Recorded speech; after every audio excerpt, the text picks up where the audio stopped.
Good afternoon, everyone. Hope you all enjoyed your lunch. My name is Sean Harms. I'm a 3L here at the University of Colorado Law School. Our next panel is going to actually share the title of the conference, Global Fractures in Technology Policy. Panelists will explore the differing regulatory approaches that have cropped up in response to the various technologies we've talked about today, as well as the increased competition concerns relating to established technology companies. On the panel, we have David Don, who's Senior Vice President of Public Policy at Comcast. We have Chris Lewis, President and CEO of Public Knowledge. Susan Ness, who is the Distinguished Fellow at the Annenberg Public Policy Center at UPenn. Beth Rudden, who is CEO and Chairwoman of Bast AI. And Phil Weiser, who is the Attorney General of the state of Colorado. Brad Bernthal will be moderating. Enjoy. Thank you, Sean. As you may know, we have a super accomplished panel of whom Sean was under instructions to keep the intros to 1 or 2 minutes. We easily could have gone a lot longer on that one.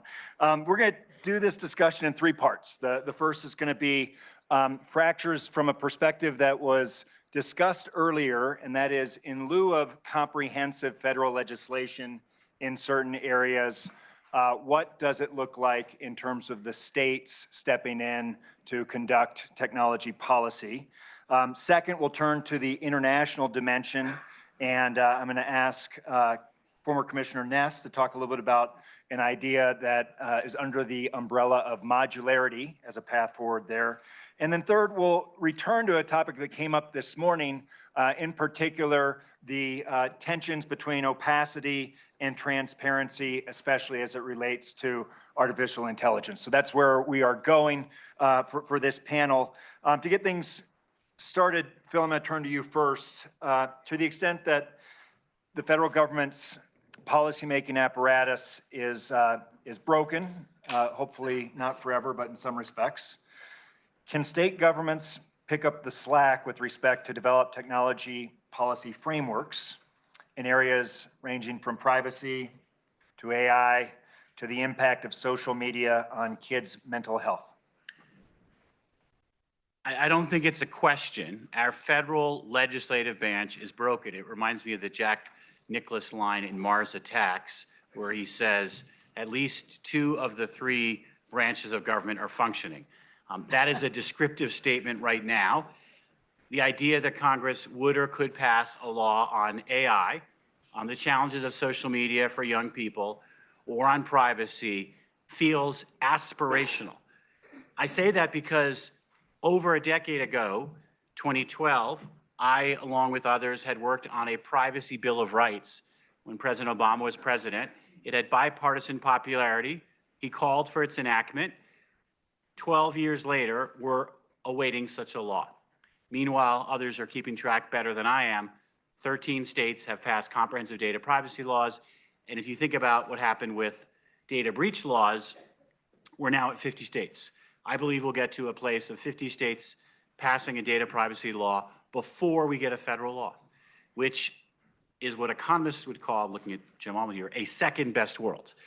I have called for Congress to pass comprehensive data privacy law, and I've said as long as the substantive standards are as good as Colorado's, preempt me and allow me to enforce federal law, because that provides some more effective assurance of enforcement like we have in the Dodd-Frank law, and it avoids the multitude of standards that we're risking right now.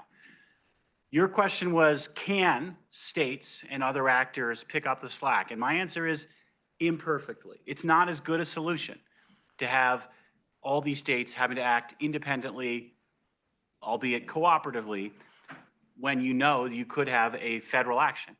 I believe we should have a federal agency empowered in all the 3 areas I mentioned, overseeing data privacy in the digital world, the challenges around AI, as well as kids, social media, and more. I don't see that happening either. That means the local governments, the state governments have to pick up slack. It frankly means the European Union is more important than it otherwise would be, because things like the Digital Market Act or the European Union's privacy initiative are more important. Susan could talk more about that. I also think someone mentioned before co-regulation and independent efforts by standard setting bodies and the like, they also become more important. So imperfectly, and I hope so. follow up. Where we have state laws that are done differently, we've seen certain things emerge like the restatement of contracts and torts or model laws of professional responsibility. Do you see that emerging in the world of technology policy? Yes, I believe we will see learning between states and efforts to harmonize. For example, Colorado has a universal opt-out initiative.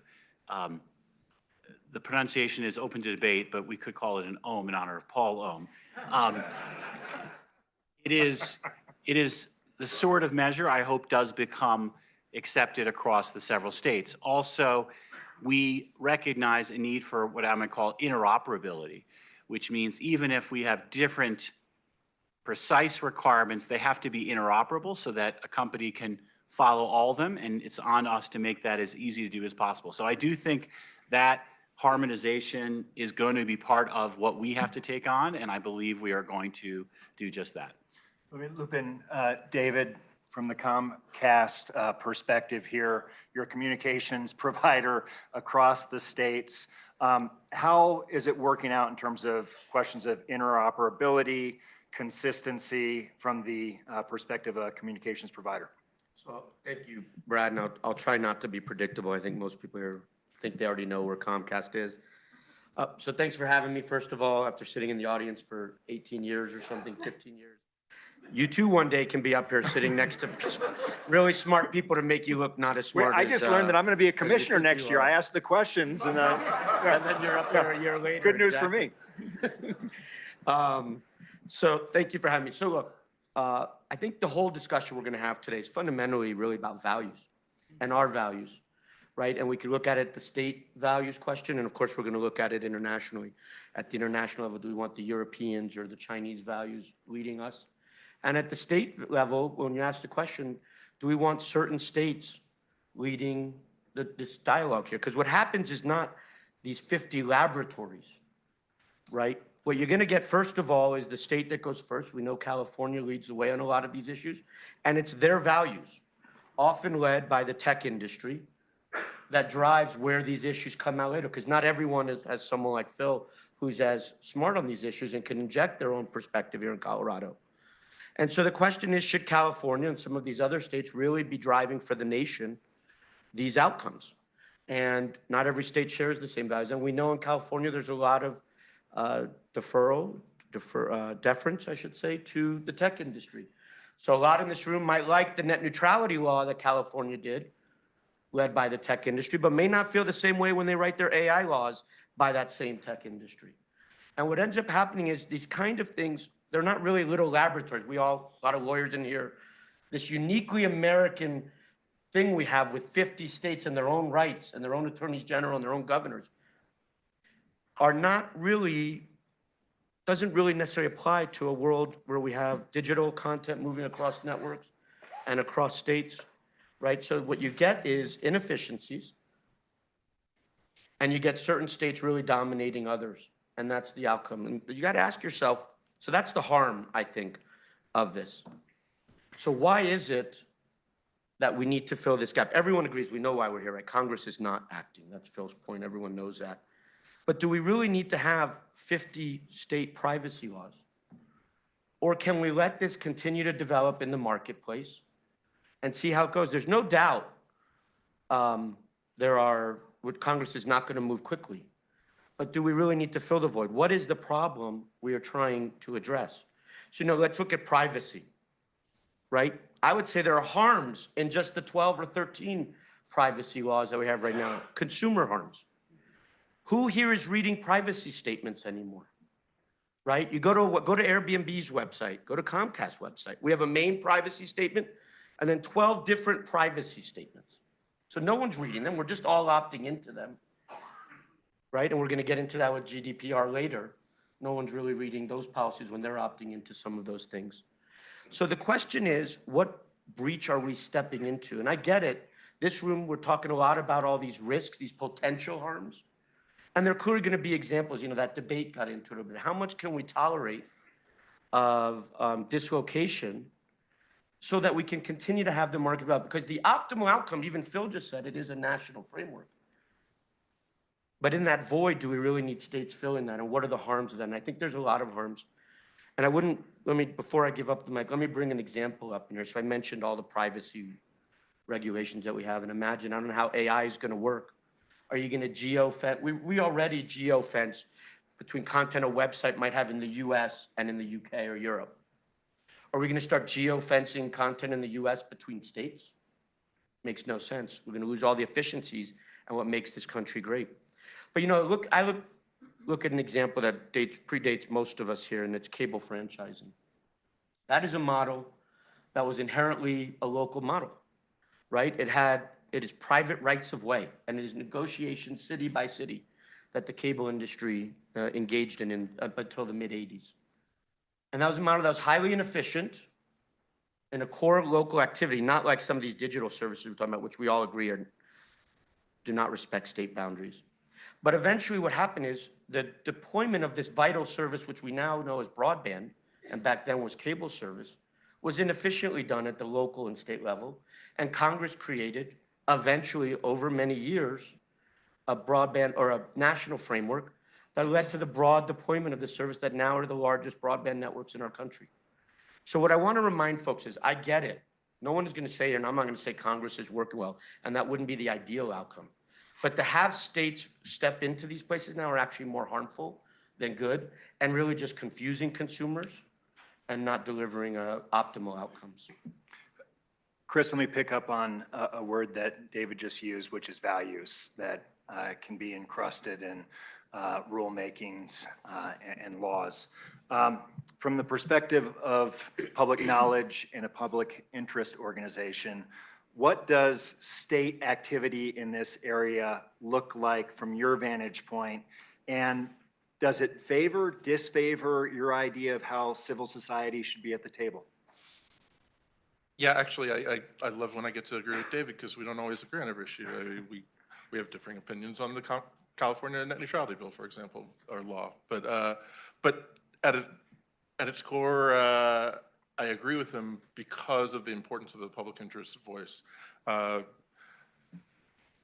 It sounds self-serving because I run a public interest organization, but we get better policy at the federal level when it comes to technology policy, especially internet law and internet policy, because the technology that we're largely dealing with fits federal and even global policymaking better than it does at the state level. The values are not always, the same values that should be in the room are not always in the room. Maybe it's, David's companies, it's definitely the public interest groups that just don't have a reach, are not built to have impact at the state level. It's why so few are involved with the crafting of state policy. And the ones that are largely funded by industry players. The ones who have a mix of industry and philanthropic giving like PK are the ones who don't have any corporate giving, just can't play at every state level and keep up with the different political nuances of every state. And if you've never been involved with state policy making, things move fast. They have shorter legislature periods. Things move very opaquely, and they have a lack of resources and expertise in the technology that the federal government can have if it chose to, and has chosen to on telecom through the Federal Communications Commission, but has not yet stepped up to do and have an expert agency on digital platforms and other emerging technologies.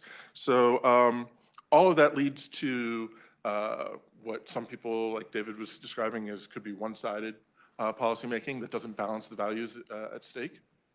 And it definitely leaves out the voice of what's important to the public interest and users of technology. I share the cynicism about the effectiveness of the federal government. Perhaps that means, and I hate to make people nervous here in the room, but perhaps that means that those of us who care about tech policy need to band together to make sure that our federal government is effective. Folks aren't voting on our issues at the federal level. They're voting on cultural issues. They're voting on other core rights that are critically important. But how do we make sure that folks realize the importance of that technology and the importance of technology plays in those rights. We have a lot of work to do as a field on that. So yeah, it's about balancing values for me. It's about making sure the right stakeholders are at the table. It's a balance of power and motivation for policymakers. When only industry players are at the table, then you are largely crafting policies that play to the bottom line of that industry. Yeah. Let me pick up on a couple of things that you said, as well as David's comments. You just highlighted that it's extremely costly for an organization like Public Knowledge or other public interest organizations to go out on a state-by-state basis. Yes. Also, it's very difficult for the states to have the type of expertise to navigate some of these questions independently. Let me put it out to the panel with some of those thoughts in mind. Do you have thoughts about where states should focus time and energy or should not? Or potentially types of regulation that states should lean into, potentially ex post versus ex ante type rules? I'll open up that to the panel. I don't think the humility that state policymakers need to have is fundamentally different than federal policymakers, which is to say, it would be an interesting empirical project to say, can we say that state law is qualitatively worse than federal law because either it's made too quickly, state authorities don't have the expertise, or there's not the right input. Our privacy law and our privacy rulemaking is one I would put up against any federal law or any federal rulemaking. So I don't know that that categorical criticism of state policy is a fair one.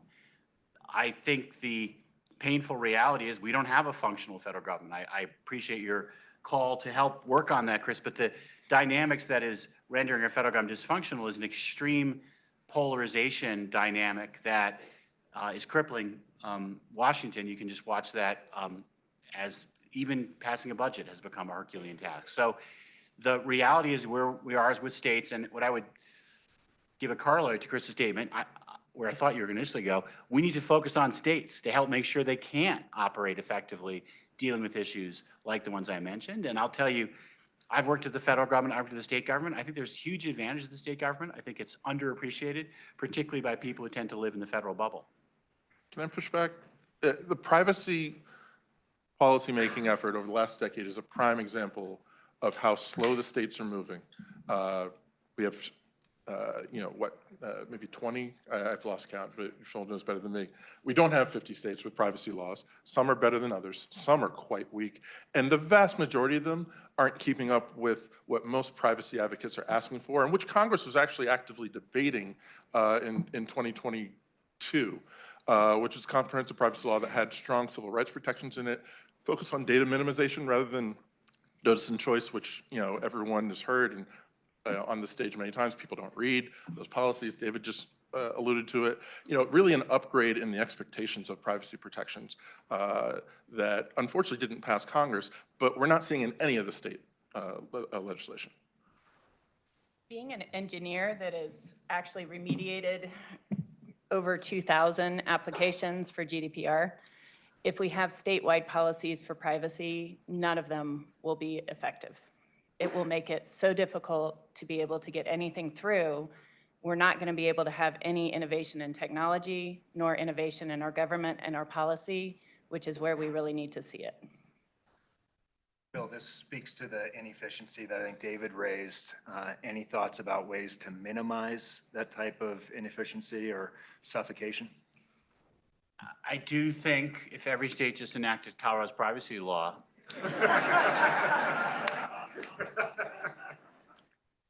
What about incentives? Like, how can states give incentives to businesses to create more jobs within the state, to keep the jobs in the state, to keep the innovation in the state? I'm all for that. And Colorado's law is one that really leads with giving guidance on best practice. And if there is a mishap, there's an opportunity to cure. Most of what our law requires is what any responsible business probably is doing or should be doing, including data minimization, including data assessments. What data are you keeping? Who has access to it for how long? So there is a risk. I agree that states can pass either really dumb laws, either weak laws. The challenge you have to ask is sort of a comparative institutional competence question. We have Congress that can't pass a law at all. We have states that can pass a law, but with more of a variation. How can we help drive that state process? And how can we help try to get federal government back to functioning? But there isn't one company that operates only, that has to comply with this privacy law that operates only in Colorado. So what ends up happening is the protections you've secured and the balancing, fundamentally the balancing you've secured for your citizens is overtaken by the lowest common denominator of another state. What happens if California passed a localization rule on data? What would that mean for Colorado or any other state? It would violate the Interstate Commerce Clause. Right. But privacy doesn't, but local data localization would, right? This isn't an industry where this grand experiment, this great American experiment really works in this particular topic of digital movement of digital goods. All right, well, I'm going to make a pivot from our first part of the panel to the second. So we were talking about fractures within the United States in the first part. Now let's talk about some of the international challenges. And Susan, I'm going to ask you to tee this up first. Is it possible in today's climate to have multi-stakeholder designed and operated systems that are recognized by multiple governments? You're working on one path forward, that you're working under the umbrella of modularity. Could you talk a little bit about how you think this could work? I'd be delighted to, and thanks once again to Silicon Flatirons for including me in the conversation. What you heard from Phil was basically not the Brussels effect, but the Colorado effect. It started here. So that was, I thought, a very interesting approach. Basically, over the last number of years, there have been a blizzard of laws and regulations enacted or proposed to address online platforms and their services. The European Union's Digital Services Act, the United Kingdom's Online Safety Act are just two of the many laws right now that have come into force. You also have laws in India, Brazil, Australia, Canada, Singapore. Those are just a handful of the countries that have attempted to regulate in this area with comprehensive legislation. And then added to that, you now have a tsunami of principles, best practices, and hard law to rein in any harmful effects, known or unknown, of AI, especially generative AI. The Digital Services Act is over 300 pages of law. And Ofcom, the UK regulator, just published over 1,700 pages of guidance just on the illegal content piece. Now, I know for a room full of lawyers, because we're speaking with lawyers, that's not such a bad thing. But it is really tough for small companies, particularly small companies that want to operate globally, keeping in mind that the laws are local, but the internet and companies that are operating on the internet are global. So it's become really a veritable regulatory Tower of Babel. What we're trying to do, though, is to make sense out of this. For example, Casey, in the debate, commented about requiring platforms to make data available to vetted researchers. The UK is considering doing that. The Digital Services Act for the EU already has that in place. Canada's considering a provision along those lines. Do we really need to have 3 or 4 different systems for vetting researchers to gain access to data? Do we need multiple sets of rules to conduct risk assessments or to set standards and protocols for auditors who wish to conduct risk assessment audits? And the answer, we believe, is no. It would be much better, even though these are different laws, they are different legal systems, we would be much better off if we can find some commonality across borders, particularly among like-minded, values-based countries, to have common systems. And these common systems would be developed from the bottom up by stakeholders, working with governments that would like to do this. They would come up with what we call a module, which essentially is a system for vetting researchers, just as an example. And then that would be agreed to by the various governments that are interested in this, but it would extend across borders. So it would not just be Brussels dictating the rules, but rather it would involve other countries and primarily multi-stakeholders as well. These functions or codes or protocols are sort of like Legos. They're building blocks that could be designed to be compatible with different laws. This is not a new idea. The International Accounting Standards Board is an independent, non-governmental, nonprofit standard settings body whose members come from a number of different jurisdictions. The rules are recognized by about 135 countries. No government controls the board. And Phil wrote a 2017 law review article promoting administrative entrepreneurialism, where the authorizing legislation would permit this kind of a practice. And this is especially, as you pointed out quite sagely, especially effective where you have rapidly transforming technologies. And you cited one example. I don't know what the acronym is, so I apologize to Silicon Flatirons. But LEEDS buildings are just one such system which was developed outside of government, but is widely adopted. The benefits are real. More elements that are common under different national laws, the greater the alignment of these countries in governing online services, again, particularly democracies is what I'm focused on, the more governments can reduce the cost of drafting and operating bespoke systems and reduce the cost of platform compliance, and compliance will improve. So what needs to happen very quickly? First, lawmakers and regulators need to recognize the benefits of sharing common systems with like-minded governments. Second, they need to think first about seeking such cooperation before they choose to draft their own rules. Once they start to draft their own rules, they're off. Newly formed alliances of regulators and multilateral organizations like the G7 or the TTC can facilitate that. And then finally, they need to bake into their foundation laws the ability to recognize these modules across borders and encourage their development. It's a big idea. Thank you for sharing. I'd like to delve into it. First, Beth, you are an entrepreneur.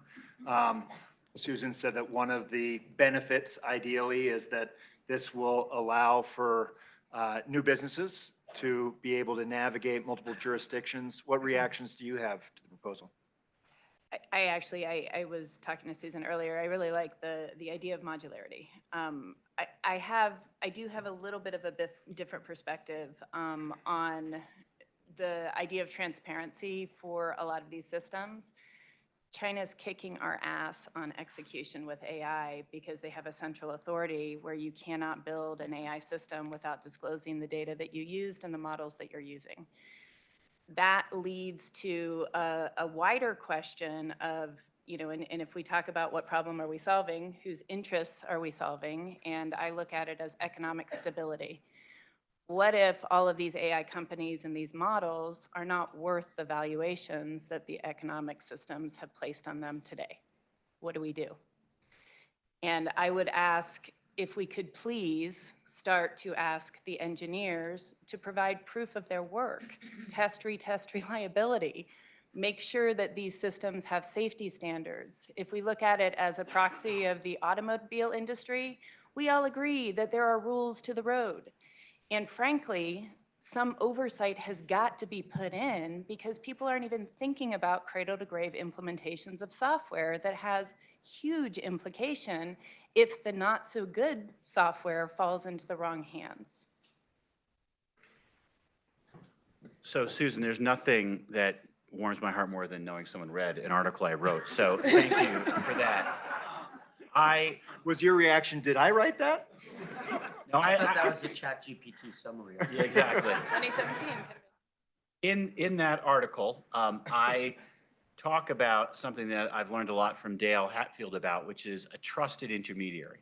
So for example, and Dale can tell people later about, for example, the Part 15 standards that the FCC has, those are overseen by trusted intermediaries. Leeds building standards, they found a way to create a trusted intermediary system.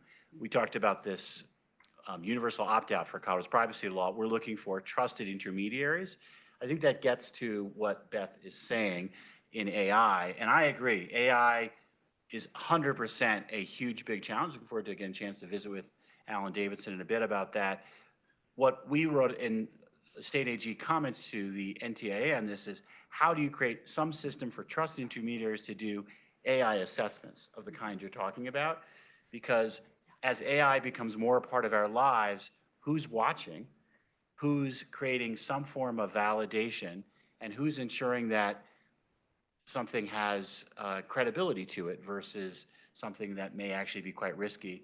It's particularly important if you're going to use AI in what I'll call sensitive areas, for example, healthcare.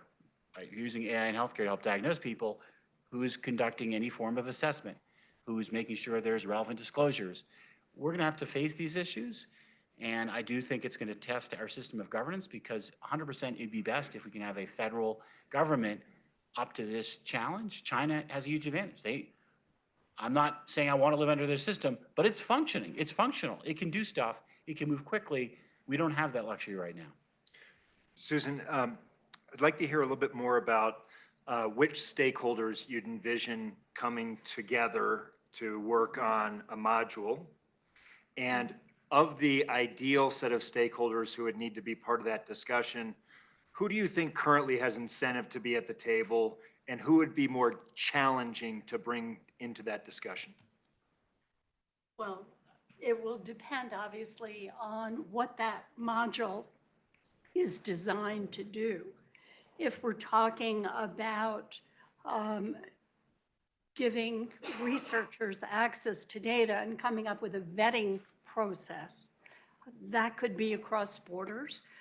There is an effort underway to create an independent intermediary body, but just for the European Union, by an organization called EDMO, and I'm really having trouble with all of these acronyms. Don't know what it is, sorry about that. But in any event, this is a body that does get funding from the European Commission, but it has come up with a vetting process that could, if permitted by assuming the EU were to adopt it, and assuming that the EU would be willing to allow other countries to participate and make it part of their own. And I could see this also for leading to a multinational repository for a lot of the research that's being conducted and the like. So there are lots of ways, if you're looking at functions, not getting into the really tricky area of content moderation, where you're going to have a little bit more of a problem. That said, the Trust and Safety Association that David Sullivan represents, and I'm sure I got your acronym wrong, but nonetheless, that's another good place to begin to form with other stakeholders, and I'm talking primarily about making sure NGOs are very much at the table, academics are very much at the table, engineers and tech people are at the table, and that it's not dominated by specific companies.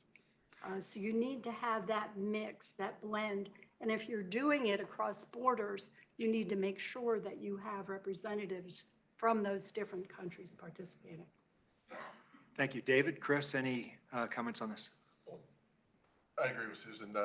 We've always had better, it's always been easier to have public interests and civil society voices at the international level when it's then supported by governments as something that they want at the table to counterbalance industry. So I absolutely right. I also, I would be interested in Susan's concepts of modularity, especially including where it could help with, balancing out content moderation, which is not as easy to do. But when you look at the divide between the United States and Europe, it's really about the First Amendment, us having it, them not, and all the other things that can contribute to supporting content moderation in the United States when you work around the First Amendment, are things that require both technical and policy fixes. So the first panel today was talking about interoperability. I believe that if you're going to work around the First Amendment, promoting pro-competition policies, including interoperability, are ways to get there. I mean, just look at the content moderation fight of 2019 when racial justice groups mobilized a protest against Facebook, trying to get advertising pulled, trying to get people off the platform. I mean, Facebook's response basically was they'll be back because it was not easy to move to somewhere else. Interoperability in social media is hard. Having international conversations about the technical standards about how you get to interoperability can be a contribution to solving content moderation in a First Amendment society. And that's just one example. Supporting the way that the internet developed in a decentralized way. I heard the shout out for Solid. There's other decentralized technologies out there with this concept of building protocols, not relying on platforms to promote competition and consumer choice, is a way to structure technologically the norms around both content moderation, trust and safety, but also how you build systems so that it's easier for consumers to be empowered when you cannot have the government check the power of the platform. You have to use the power of the consumers to check the platform. This previews some of the discussion that Susan's going to be part of tomorrow morning as well, which is our first panel tomorrow is going to look at disinformation, deep fakes, incitement of hate, and some of the challenges around that. Is this an area in which regulators or private entities should be pooling efforts, in your mind, to address harmful digital information across jurisdictions? And Phil, I don't know if I could put you on the spot. I don't know if you've been looking at this for the state of Colorado, and then we'll open it up. There's a bill in Colorado's General Assembly that's looking at a question about misinformation, which again, as you know, is on the agenda.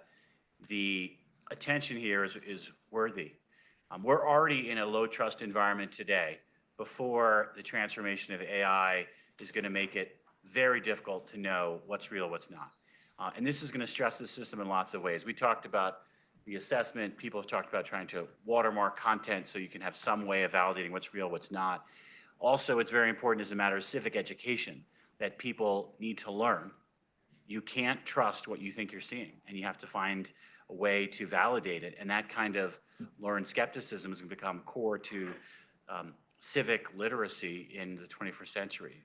So we're thinking about it. This bill would have us do some report on what we might do to address it. And I am very concerned about it. It's an area that we need to focus on. And I'm not sure I can grasp what all the answers are, but it's not going away. Sounds like you think there's going to be a multi-pronged approach to this: role for regulatory, role for technology solutions, role for consumer education, et cetera. Absolutely. So Brad, I think we talked about values, now we'll talk about trust.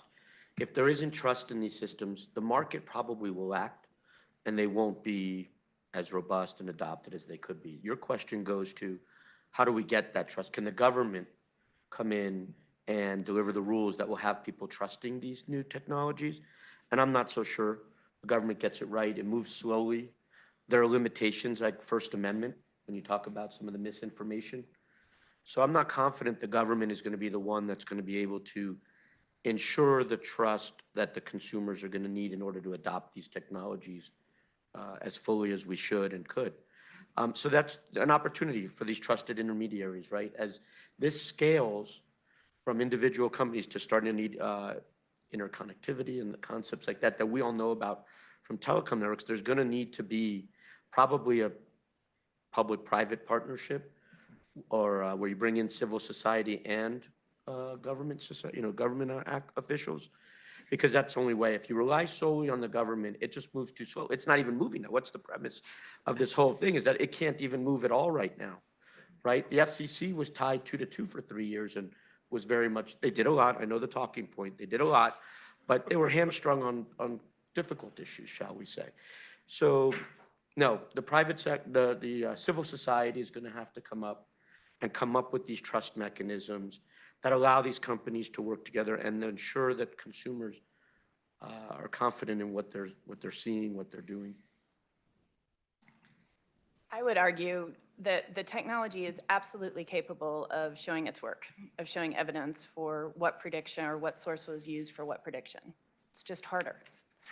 And I think that, especially with many of the things that I've seen, AI and the data that is used as AI, it's a mirror of what that, country values. And I'll tell you a pretty short story. In Spain, they created an AI system in order to be able to rate threat levels for domestic violence, and they got it wrong, and 16 women died. And when they asked, and they had asked a company to come in and do an assessment and do an evaluation, it was just mirroring what the police officers felt and what the police officers thought. And I think that when we think about opacity, I think it's the end of opacity. And what happens when everybody finds out how much tax is paid by each individual citizen and corporation? What does that look like? And I would argue for transparency as an offensive mood, because I think that much of where I see the technology going is it can be used for forensics, and it can be used to show what people value. It's already showing what people value. And the people who are afraid of it have the most to lose. Transparency is one area which again could lend itself to cross-border coordination on definitions, on the type of information that's being requested, the formatting of the question, the ability for it to be analyzed by researchers and the like. All of those things could be done cross-border if the governments would permit that to happen. Right now, you've got a variety of different rules that have different timeframes, different questions that need to be answered and the like. Hopefully down the pike, we'll start to figure out where there can be commonality and then perhaps make a common system, sort of like the common application for applying to colleges, be available perhaps as a safe harbor for responding to the different government requirements. If I just fall back where David started, he said, government actions, government oversight won't promote trust, won't enable trusted intermediaries to operate. What I would say is, let's think about this as an experiment. If you imagine a government building standard that tried to build trust in green buildings and it failed vis-a-vis leads, that's a win. Competition wins out. By contrast, a government standard like Energy Star does build trust, does work in the marketplace, great. So my view on government is government should not be a monopoly. Government should not displace other systems of assessment, oversight, and trust building. Ideally, they coexist, maybe even empower private actors. And I don't know going forward what's going to be the best model. And so how we create a system of trust building can be one that will prove that itself out over time. It's just an issue of speed, right? And this is changing so quickly. So of course government has a role to play and does, but it can't keep up with the speed of change here. I mean, I started my career in the implementation of the 1996 Act. And the core principle there was something called long distance for all you law students who don't even know what I'm talking about, and local. And that was the core principle of a trillion, $1 trillion industry regulation, and it didn't apply. I remember 5 years later when Bernie Ebbers was lobbying you for his merger, and he said long distance is dead, and we didn't believe him. And it died within a year or two later. So it just isn't capable of keeping up. And Energy Star, right? It's washing machines. It's a little less dynamic than what we're talking about here. That's why I think we're going to need everyone in this room and at these companies to have a seat at the table, and or else this won't succeed and the market will really collapse. I mean, I would still argue that no one kept up better with the pace of the change you're describing, David, than the fact that you had an expert regulator at the FCC who could at least, deal with overcorrection in law or make up for mistakes in the law or recalibrate. And we don't have that for digital platforms. At least in the United States, we don't, sorry. And we may not have it for the FCC and others if the Chevron doctrine goes bye-bye. Oh, well, don't get me started on that. I'll add, and maybe someone will pick up on that in the Q&A in terms of where things are going on that. But I have one more question that we've not really addressed is tools to incentivize private organizations to dedicate more time and activity in self-governance. Any thoughts from the panel about ways to incentivize private organizations to be more active in the area? Money. I was about to say large companies should cover the cost of compliance for small organizations. It's good business and it incentivizes everyone all around.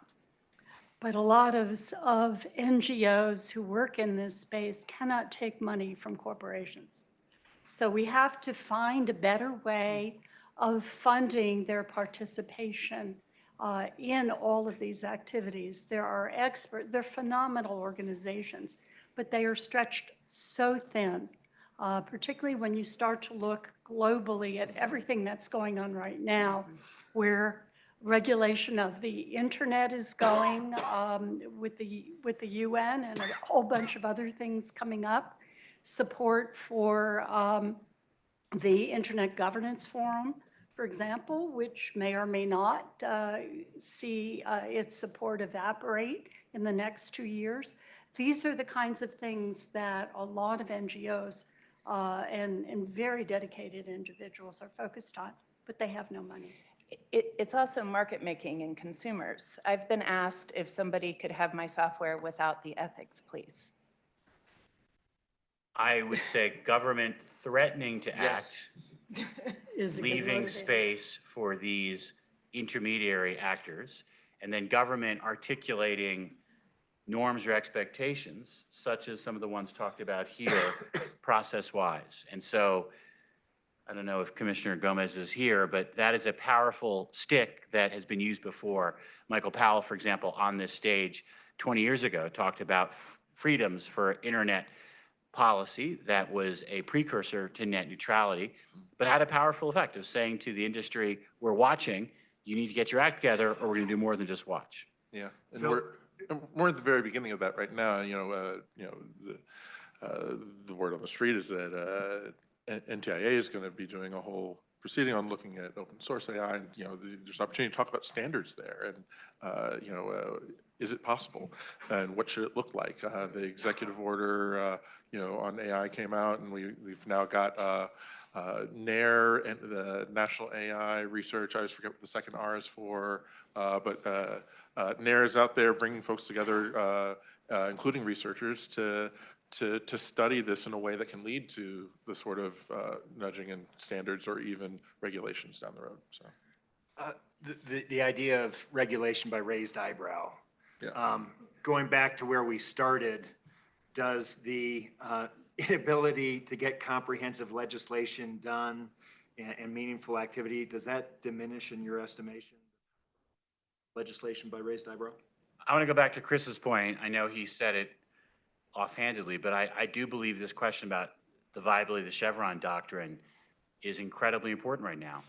In a world where Congress acted regularly updating laws, was capable of responding quickly, the Chevron doctrine wouldn't be as important. Do you want to take a moment? For those who don't know,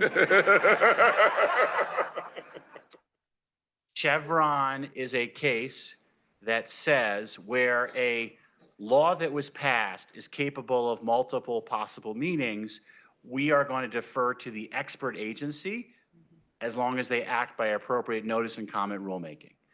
That is a form of deference that means courts respect agencies with expertise in making what are effectively policy judgments. In the recent oral argument, in this case, people can listen to it, one of the big questions was, some of these issues are not the ordinary legal interpretation that courts do.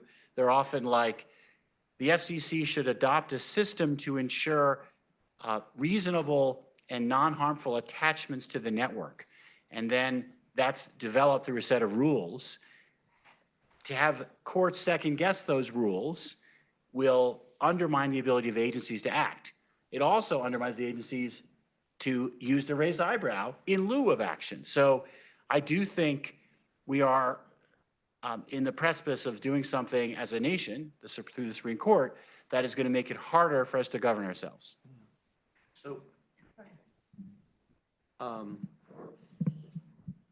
interestingly, on Chevron, and right, Congress has never acted quickly, which is why you have Chevron to begin with, let alone what we have now.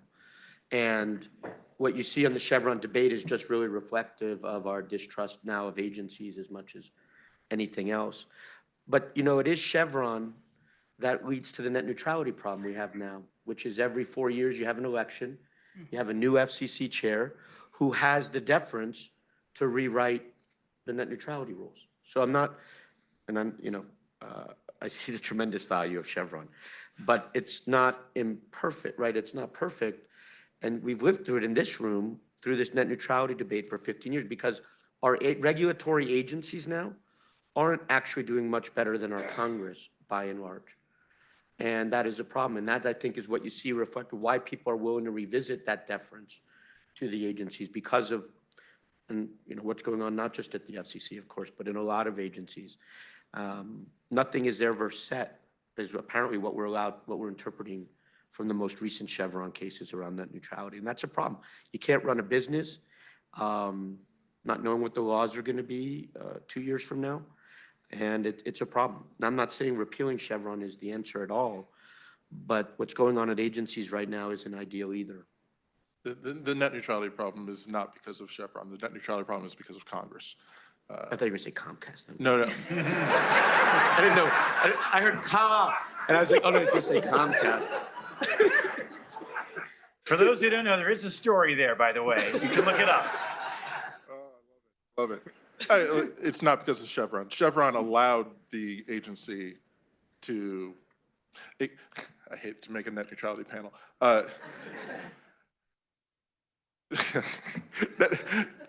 Chevron allowed the agency to interpret who is under the authority of the agency.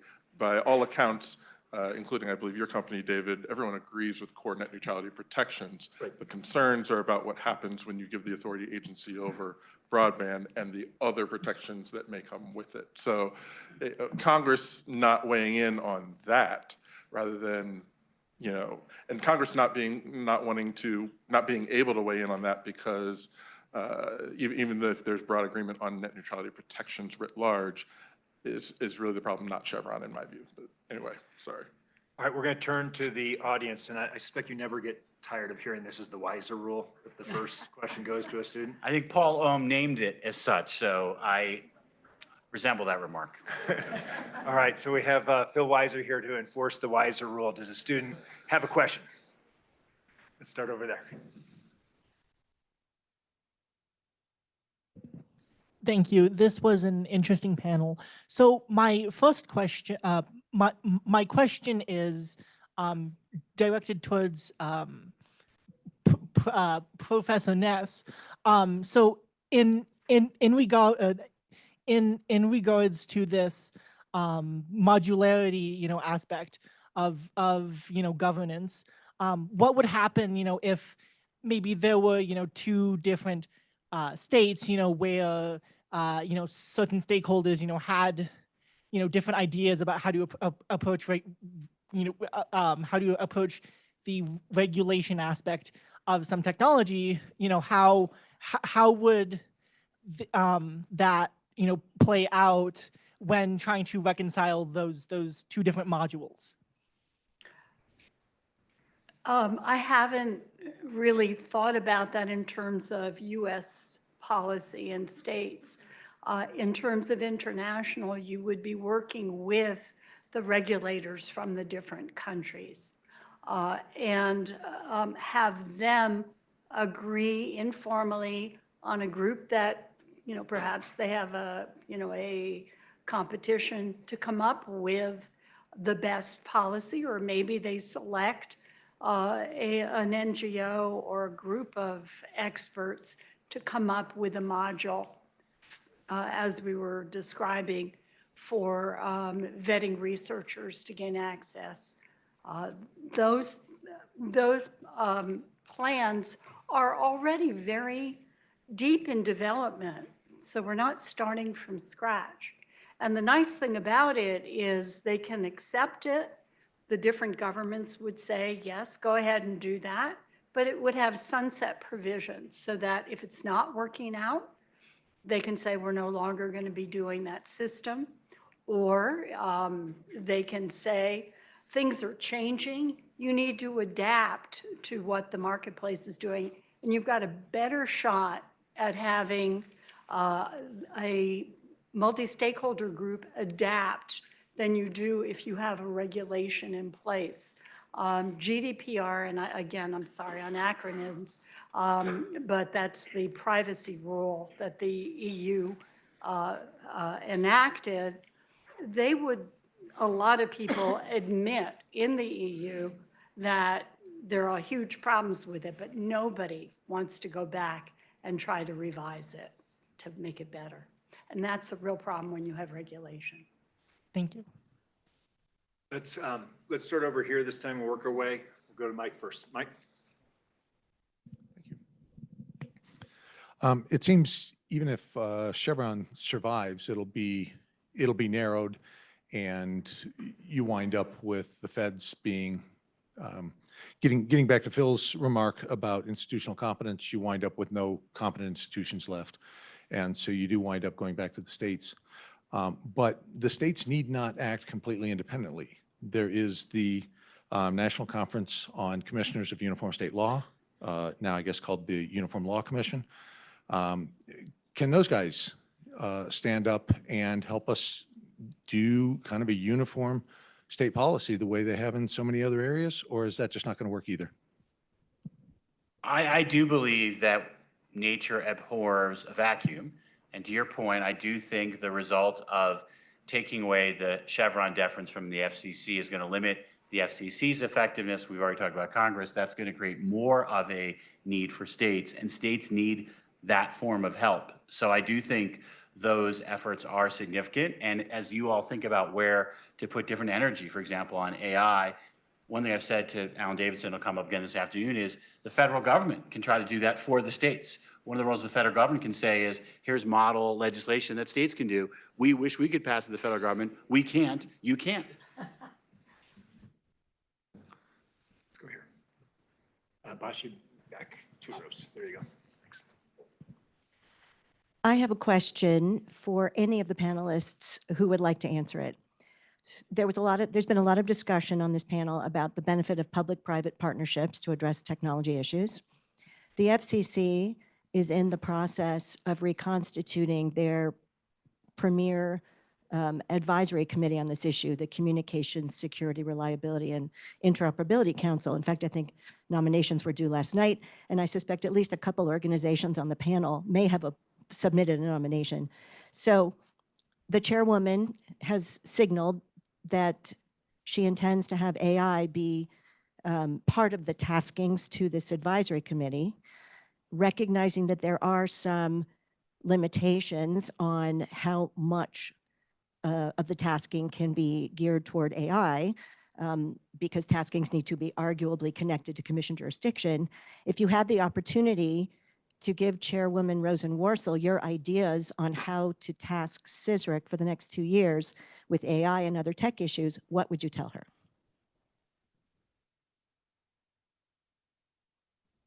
I would say don't do it in a silo. If you're going to include AI, it needs to be incorporated with the broader thinking of the rest of the federal government because of the jurisdictional issue partly, but also just because of the expertise that's being built in coming out of the work of the Biden administration executive order on AI and the great work that's already been done at other agencies. But I admire the, you know, as Phil said, you know, policymakers abhor a vacuum, and that's a cynical way to look at what she's doing, including AI, or maybe she's stepping up to the plate and stretching, you know, what's possible at the agency. But either way, this has to get looked at. And so, if there's a communications network part of AI, let's think about it. So before we go to Blake, Nate, do we have anybody online? Okay, Professor Reed. Thanks very much. I wanted to ask if the panel is not maybe underrating the threat that the Supreme Court poses to just about all the ideas that have been suggested in the following way. So we've talked about the reversal of Chevron, perhaps eliminating the FCC's ability to do policy, but I don't think that's quite right. Chevron removes the requirement that courts defer to the agency, but it doesn't mean that the court can't uphold regulations that it likes. So there's a decent possibility that whatever sort of political and partisan and economic inclinations the court has, if it sees regulations that are tailored to those ends, it might uphold them under Chevron. And I also wonder about the First Amendment. So here in Colorado, we had a fairly nuanced and reasonable civil rights law, an anti-discrimination law, that was struck down in its application to the internet in 303 Creative. And we see the court poised to potentially uphold what I might call one of the worst pieces of internet legislation that's ever been drafted, or two of them, in Texas and Florida. And I encourage folks who think the states are doing all reasonably nuanced policy making to go read the floor discussions, which struck down the ability for platforms to remove Holocaust misinformation, vaccine misinformation, and terrorist recruitment. And the Supreme Court might uphold those. And by the way, there's no dormant commerce clause challenge in sight. So if the Supreme Court decides it's going to flex its muscles on all of these ideas, isn't that an existential threat to all the ideas we're talking about, Europe accepted, maybe? Good to be on a cheery note as we're closing out the panel. Thanks for pouring salt in the wounds as to our 303 Creative case. We have talked on this stage about what you might call a First Amendment Lochnerism, which is a threat that the interpretation of the First Amendment will basically preclude any technology policy legislation. There were First Amendment attacks on net neutrality, all of which have appropriately failed, but your point is well taken. You could add in there the need to update Section 230 that was passed at a very different time and right now is also an impediment. We're in litigation with Meta right now around the impact of its platform on youth mental health, and the First Amendment and the 230 defense has been raised.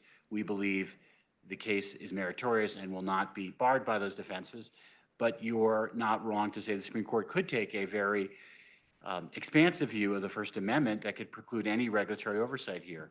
I don't believe they will, ultimately. I believe there's too many areas, for example, preventing trafficking of kids for sex abuse that would also go down in flames if you had that view. So I don't think we're going to see that expansive First Amendment view as a bar, but I recognize potential threat. And I would say this about the Texas and Florida laws. I think there are versions of laws around internet, call it content moderation, that could be reasonable and withstand First Amendment scrutiny. The challenge for states is to be thoughtful about what that looks like, because some of the current systems, we don't know how content moderation works at all. And there might be some public policy transparency benefit to say, can you at least tell us how it works? Your point about state laws that would prevent entities from addressing misinformation or, as you noted, the fact that the Holocaust happened, that obviously is a grave concern. Let's come up here. We got two side to side. Stephen, please go first. Hi. So first, I must say that I am speaking now from a view of a consumer rather than any of the other hats I typically wear. So when I hear this discussion of regulation and open disclosure and understanding of the AI technologies and the training and all of those things. There's a presumption in there that as a consumer, I then have a choice about how I enjoy or get victimized by those various things. And the reality is for the majority of my use, unless I'm preparing for a panel and asking the very direct question to go on to the PowerPoint about what I should say, my encountering of this technology is from a third person view. It's because of my insurance company. It's because of my automobile manufacturer or the warranties that are provided to me by that. So when we talk about the regulatory environment of the AI engine itself or the AI technology and the disclosure there, I would be interested in hearing your thoughts about the reality that as a consumer, to enjoy my consumption of a number of things I'd like to buy and use, I may not have a choice irrespective of what they've disclosed or said. How do you see that playing out in a regulatory sense? I'll just speculate. We will see a market. We saw, look, Apple has turned privacy into a marketing tool and a competitive tool versus Google.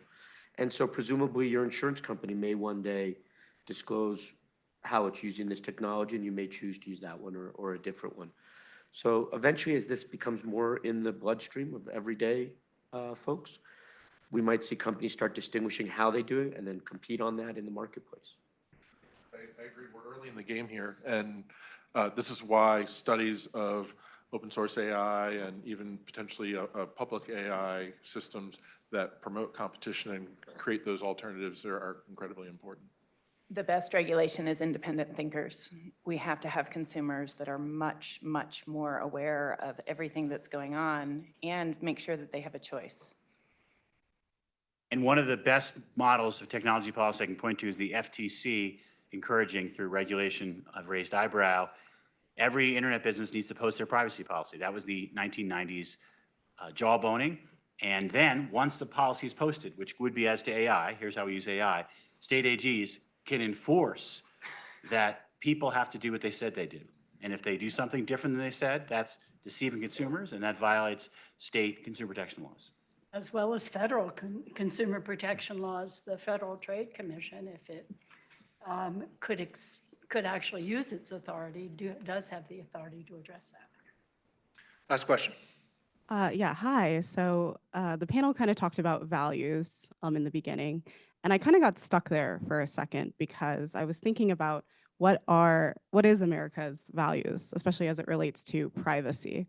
When social media companies were starting to create and do content moderation, they had like the First Amendment as a really good start. And obviously that got backtracked. It was changed a lot, but at least it had like a starting point. But when I think about privacy, it's a little bit more murky. At least in the constitutional context, it relates a lot to criminal law, contraception, not really applicable to commercial. We have other acts like the Freedom of Information Act, HIPAA, to guide privacy, but I can't really conceptualize fully like the American goal for privacy as much as I can for free speech. And maybe Phil, Susan, and Chris, you kind of mentioned the First Amendment. Is that why it's so hard to agree? Is that why we have, maybe 13 different privacy policies? Or to start with privacy because it's not as conceptualized? What is America's values on privacy as it relates to commercial? Yeah, well, everyone's not going to agree with my or public knowledge's views on the values, but as I was saying earlier, I think they're developing faster than we're seeing policy develop. So the state laws right now that have privacy, states that have privacy laws right now are largely, lifting up the power of the consumer, the user of the technology to access and delete their data, to have notice and choice around privacy and use of data. The federal law federal bill that was debated and had broad bipartisan support in the House that failed in 2022 went further with banning targeted advertising for children. The first real questioning of targeted advertising as whether it works and whether we should have it. At least with our most vulnerable users. The data minimization concept that you should only be collecting the data that you need to offer the service that I'm buying, and so if you don't need my location data, then you should not be collecting my location data, as well as restrictions on who you share that data that you then collect with, and really, trying to deal a death blow, if I had my druthers, to the data broker industry, which is just selling data left and right. So these are some of the values that have been evolving from when the states first started creating laws to what we've been looking at in Congress, but have been unable to pass. And most importantly, empowering the FTC, which the ADPPA, which I always mess up the acronym on that one too, but the privacy law that was being debated in Congress, empowering the FTC with rulemaking power to adjust, again, as technology innovates and moves faster than Congress can keep up with it. So those are values you could start with. I don't know. David, you get the last word. Can I just Go say a ahead. quick Yep. thing? I don't know what our values are, but I do know that Google takes a lot more of our private information than DuckDuckGo, and Google is, And they have a different ad, they do ads different than DuckDuckGo. so consumers are willing to give up their privacy. So if you want to ask what is our value, look at the market for one company that takes a lot of our data and their competitor who doesn't, and they compete on that, and consumers aren't switching. Or look at our antitrust case that is now being finally briefed in the District of Columbia District Court. All right. Thank you. We are going to a break. When we come back, we'll have our final panel on the regulation of AI, and then a fireside chat between Attorney General Weiser and Assistant Secretary Davidson. But first, please help me give a big thank you to Chris, Beth, David, Susan.